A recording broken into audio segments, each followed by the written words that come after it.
Let them get in, grab some coffee, and we're doing this.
So it's the end of Joe Biden's first year. I think that was.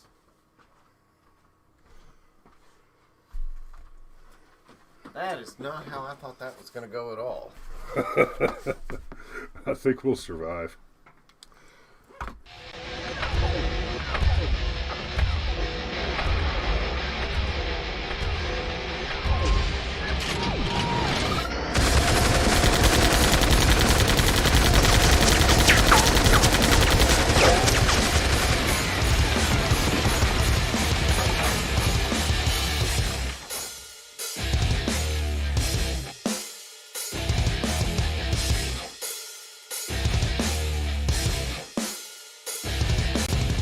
And good morning. Good morning. Hey, Bubbles. Morning, sunshine. Nice to have you back in the chat. And your majesty with first blood. I know, right? Many praises. So, it is that time, baby. It's Firearms Friday. Is there anything that happened this week that we wanted to get to and just didn't? Not that I can think of. Yes, but yeah. Just real quick. Tim Pool got swatted again? okay, yes. Yes. I wanted to dig into that. That is the thing that I wanted to get to that we did not get to. And largely we didn't get to it. I was actually going to make that the show yesterday. But then we had a toter win. Yeah. And that's just hard to ignore. So let's talk about Tim Pool for just a minute. So Tim Pool,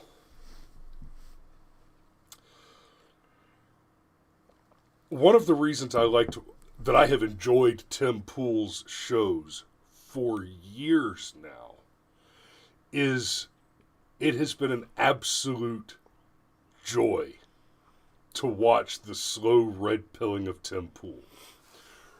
So Tim Pool is not a right-wing commentator, but the Blue Anon junkies, the Branch Covidians, the, roughly 40 million double voters, they like to say that Tim Pool is far right. And some people go so far as to call him alt-right, white supremacist. And I don't know if you've noticed this or not, but Tim Pool 씨가 한국 사람 반개 있습니다. 입니다. The boy's half Korean, right? Oh, I've got black friends, whatever. Okay, white supremacists are not mixed blood. Yeah, it's like when they called, oh my God, I'm blanking on his name, shot Trayvon Martin. Oh, no. Zimmerman. Yeah, George Zimmerman. It's like when they called George Zimmerman a white Mexican. I'm like, I know White enough. Hispanic. Whatever. Well, I know enough Mexicans and Hispanics where they'd be offended as hell if you called them a white Hispanic. They don't like Right? that. I used to know a Cuban. I used to know a Cuban with blue eyes whose first name was Abdiel. Uh-huh. And he always said, if you speak Spanish and you don't know Portuguese, it's because you're fucking lazy. Fair enough. Portuguese is a different language, though. It's really not. Anyhow, but Tim Pool got swatted. It's Portuguese is as different from Spanish as French is from Basque. It's not complicated. You haven't done anything useful. So Tim Pool got swatted again. Now, in the midst of all this, he's also been undergoing sustained gigabit DDoS attacks, which may not mean a lot to our audience on the technical level. If you're not in that world, what a DDoS attack is, it's a little complex to really dig into, but basically it means that your internet service is being bombarded with sufficient data to create a denial of service. So a distributed denial of service attack is basically an external mechanism used to overload and shut down the capacity of the servers and mechanisms that maintain your access to the internet. Why this is significant is it means that we're not dealing with some run-of-the-mill, just random guy in his basement who has a grudge because Tim Pool's beanie is nicer than his is. That's, for that to be done, for gigabit sustained DDoS attack to be ongoing, does involve the funding and the interference of some major external actors. Now, I don't know if those major external actors are the CCP or BLM or the DNC or an obvious conspiratorial conglomeration of the three, which don't appear to be distinct entities. No, wait a minute. Okay, in all seriousness, are you sure? Because I thought the most common denial of service attack was you run a relatively simple program that just tries to access part of your network over and over and over again, but it tries to access it like 1,000 times a minute over and over and over again, and it just overloads your system, and then nobody can access your network. And does that require that much funding? That is a correct description of what the thing is. What the scale of it is for it to be gigabit sustained means that you're talking about millions of those transactions per minute, and the level to execute that, the amount of equipment involved in executing that is substantial. Okay. You're talking about machines that are on the latter date cryptocurrency mining level of advanced multiple daisy chained high end video processors doing math instead of video. And when you're talking up into the hundreds of teraflops, that's a big deal. That's a very big deal. And one of the things about the denial of service attack is it's very complex to defend against, because it's basically a series of repeated attempts to gain access, and the only way to deny that is to deny the access. But the access denial origin point is constantly shifting. which means the only way to deny that is to deny multiple access points, which basically means that the defense against a denial of service attack is denying service to the attackers, which are undefined and anonymous and unidentified, which means the only way to deny that service is to lock the door completely. Oh, no, So I it's, I don't get want burglars getting into my house, which means I cannot receive pizza. I mean, I get that. It's just we're going from a big leap from some nerd with $5,000 or $10,000 worth of computer gear to the CCP and all of its like. There's Now that is a. It's not a huge leap. It is a logical leap, but there are some other factors involved here that make that leap less logically challenging. But for to be on the level of a denial of service attack sufficient, because you got to remember, if you're talking about a denial of service attack on some random guy in his basement with a beanie, then you're not talking about running the attack on significantly sophisticated equipment, right? But even this machine would, a denial of service attack to overpower the machine that runs this show would still require a substantial amount of interference. And when you're talking about the Tim Pool situation, I mean, that's a very large operation. Tim Pool, on the face of it, may look like a single YouTuber. That's what this is, right? well, two. Right, but small studio, et cetera, Right, et cetera. right. The Tim Pool show, the Timcast show, you're talking about 10,000 square feet of office complex. Yeah, he's got at least a dozen people that live at the mansion and work for him. Right, and he's got reporters on the ground. He is an organization. He is a large small business. Well, still, the doxing is attempted murder, and so is swatting. I mean, that's right. Well, no, it's important, and there's an important distinction. So, swatting is calling the police and making an extreme claim in hopes that extreme measures will be used to respond to the claim. The hope is that the police will come, they'll draw their weapons before they make contact, and they'll be on high alert, and you're hoping for a mistake to be made that ends in the death of the people at the location which is swatted. Right. Doxing is putting the information out there on the internet knowing that the information, the location of the person that you're doxing, is going to be found by somebody who is sympathetic to your cause and who has the worst probable expected intentions. Doxing and swatting are always attempted murder. And the reason I say that it's important that we talk about that distinction right now is because the police that were involved in the first swatting at Tim Pool's compound, and understand when I say involved, I'm not accusing the police in this case of swatting Tim Pool. I'm accusing them of doxing Tim Pool. The police who were involved in the first swatting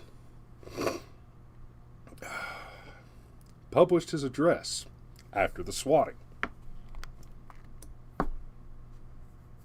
They doxed him. Now, that doesn't guarantee that those cops doxing Tim Pool when he got swatted the first time are responsible for the second swatting, but they sure didn't help. So, now, we don't have, and Pool has been he did a podcast about this. He talked about it.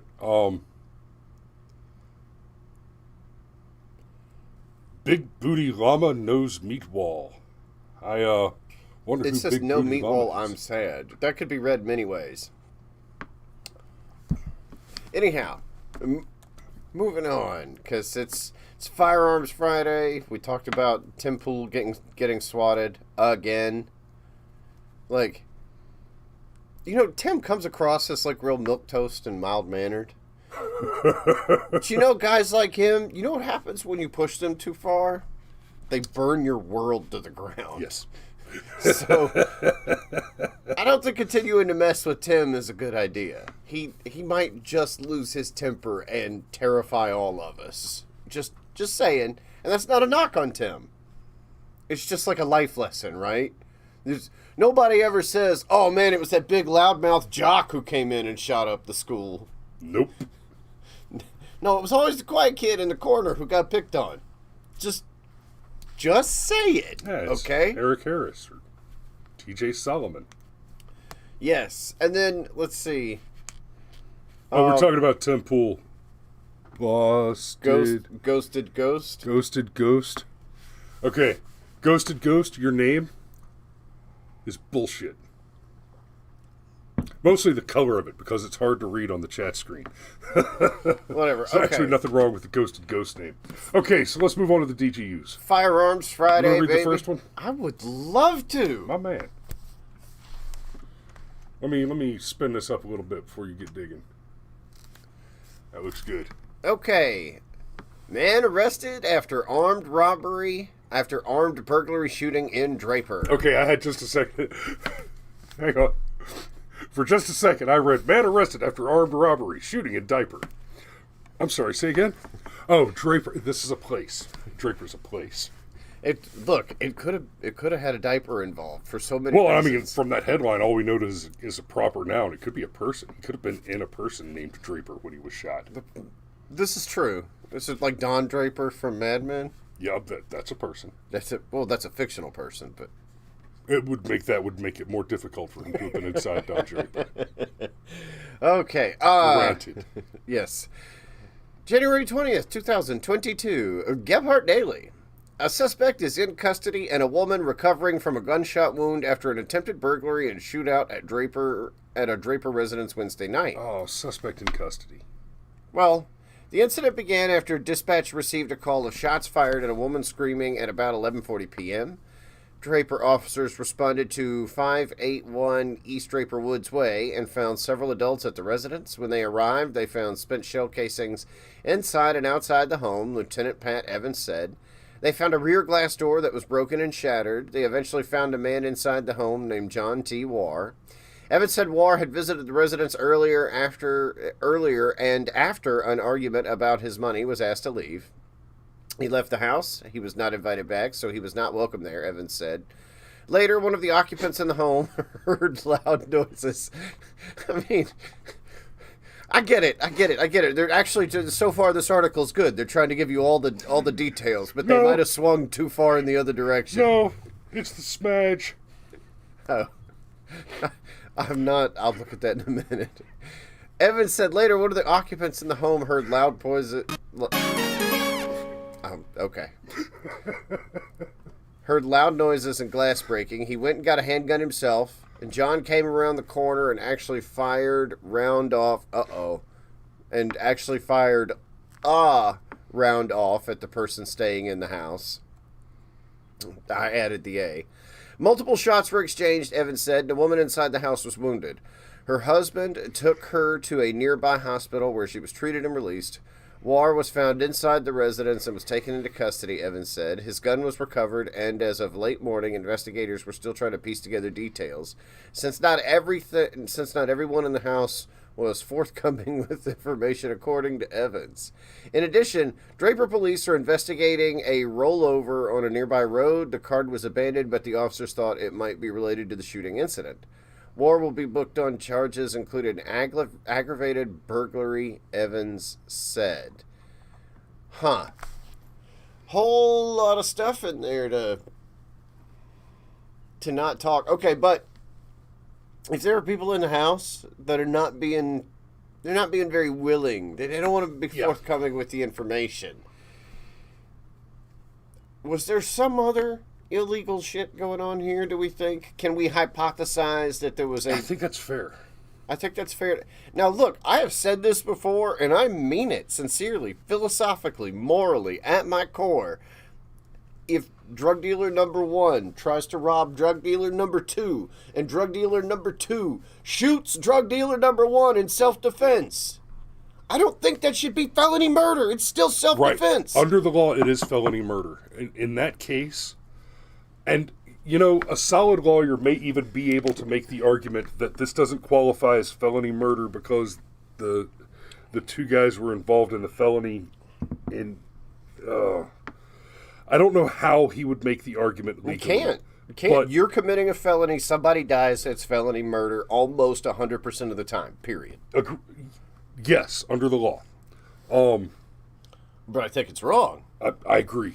I think even the biggest piece of shit... Look, okay, you know, you hear all the stories about all the terrible things that happen in maximum security prisons, and it just leads me to ask a question. Okay, it's a maximum security prison. How's all the raping and the murdering and the beating people up going on if it's a maximum security prison? Right. And I get it. To go to a maximum security prison, you probably had to do something real bad. But what? Suddenly you lose your right to not get shanked in your sleep? Because I don't know that... again, if the biggest piece of shit doesn't have rights, none of you have rights. And so if you're talking about a voluntary transaction with guys, even if there was some kind of drug deal going down at this house, the people that live at the house still have the right to be secure in their personal property and not have to worry. I mean, dude came back after an argument with a gun and demanded money. That sounds like a self-defense situation, but no. The Sergeant Major makes a good point, though. And actually, that was one of the things that kind of hanged the prosecution on the Rittenhouse case. The fifth is a good thing. You know, it. Oh yeah. If you're silent, that absolutely it is can't bad to be talk used to against cops. you. It is bad to talk to cops. Yeah. It turns out any defense attorney will tell you generally just don't talk to him if you can avoid it. Just nope. Just quiet. Now, that doesn't mean it's not fair to look at a situation where you're the complainant in a crime which was committed against you. There may be something shady going on in this story, and it may be that that's none of our damn business. Yeah. I'm comfortable with that take as well. But the big takeaway here, you got a suspect in custody. And that is going to be a PR. You're going to have to go back to the range, my man. Get you some basic rifle marksmanship. I mean, I still feel like we need another... Maybe we need a BPM. Maybe. I mean, but still, I still feel like we need additional categories because this was obviously a volatile situation. I bet this whole incident lasted less than 90 seconds. Oh, yeah. And, like, they went from everything being fine to dude's girlfriend was shot right in front of him. I could see that being high stress enough to make somebody, I don't know, miss. And even if you don't miss, like, the bad guy got taken into custody. Like, if I put two in you center mass and you live, am I a bad shot? Or did God decide today just wasn't your day? That's also a fair question. Oh, today just wasn't your day. Maybe, you know what? Maybe it wasn't. Maybe it wasn't. Who's it? Like Tupac got shot like 5 times in a drive-by, like all over his body, and he lived. I mean, the first time. Right. Wow, that was a dark joke. Woo! It was that one. Of course, the one's the one that matters. Okay. Sorry, I'm just going to try something. I'm moving the comments. I'm going to have to move them back because I just shrink them down too much, but we'll see how that works. Okay. Store clerk shoots, kills suspects during armed robbery. I already like the way this is going. I get the feeling I know how this ends. Rock Island 3, apparently. It's Illinois. I'm tracking.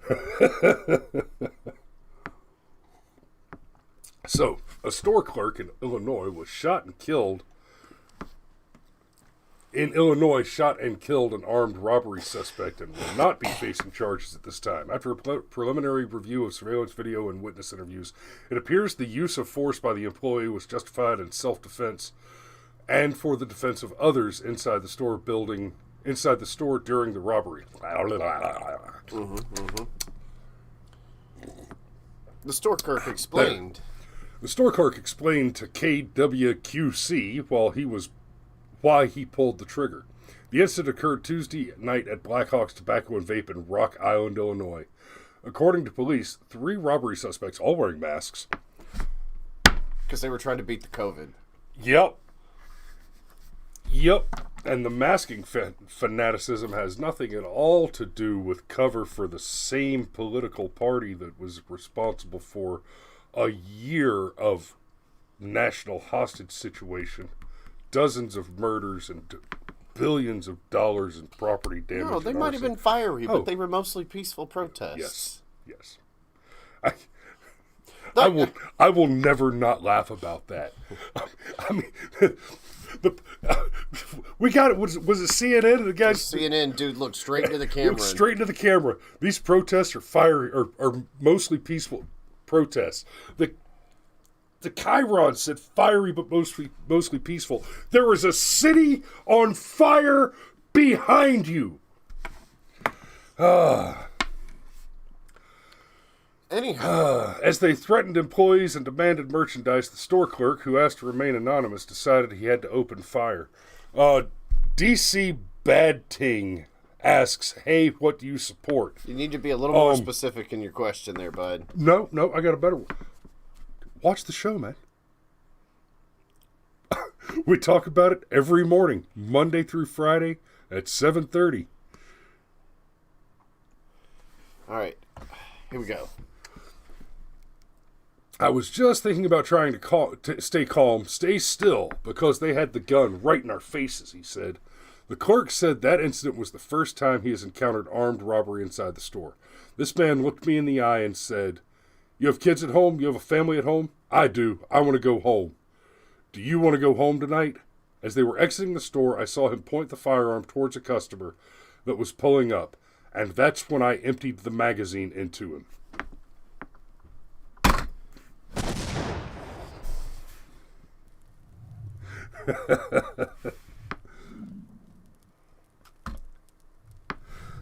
So, the clerk said there were 2 other staff members working. None of them were harmed. So he did a mag dump and only hit the bad guy? I mean, that's about as good as it gets. Son, there's a firing range somewhere near you, and they want an instructor. Just take them this article. This is your new resume, and go teach people. This is how you don't suck. This is how you take care of business. This is how you protect the weak. Hey, look, our moderator showed up with 5 minutes left in the show. And Nude Guru, what's up? And DC Bad Ting says, sorry, I'm new to the show. Hey, it's okay, Battle. You hang out and watch the show. You know, catch us on Monday through Friday, and you'll enjoy. And yes, Nightwolf, you came up at the end. You'll have to catch us on Monday morning. We're just about to get into the safety brief because Cameron just said something about 5 minutes left, but that clock's wrong. It's like 3 minutes left. 3 minutes left. We're running out of minutes. And then I'd also like to, just real quick before we go, say hello to Jamsterman122. Have no idea what your name means, but God, Twitch just is the best. Yes. Like, Twitch is amazing. And you know what? We've been growing on Twitch. That's actually kind of cool. That's awesome. We're not and I'm going to tell you, I'm going to tell you, I don't do a lot on Twitch. I don't even really understand how, like, because on Facebook you're going to like and follow us and share, right? On YouTube we want you to subscribe and like and share. On Twitch, do whatever your version of join, subscribe, follow, all that stuff. And Rumble, hey, we've been growing on Rumble too, which is pretty excellent. So when you see this pop up on Rumble, make sure you throw a thumbs up there, throw us a Rumble, and subscribe there. We're on everything. Twitter, even. Screw Twitter, but we're there because it's a platform, in theory. Because it's definitely not a publisher under the law. I like Twitter for the same reasons I like softcore porn. I get about the same level of thrill out of the trashiness of And it. intellectual engagement. All right, so it's Friday. You're heading out into the weekend. It's supposed to be a cold one. Yes. Yeah. Bundle up and don't be stupid. Don't drive drunk. Don't fry bacon naked. And make sure you give them a little shake, Listen for the inside. See if it's loose before you try to crack that hard-boiled egg on the fridge. I'd be surprised. Y'all take care of yourselves. We love you, and we'll see you Monday morning.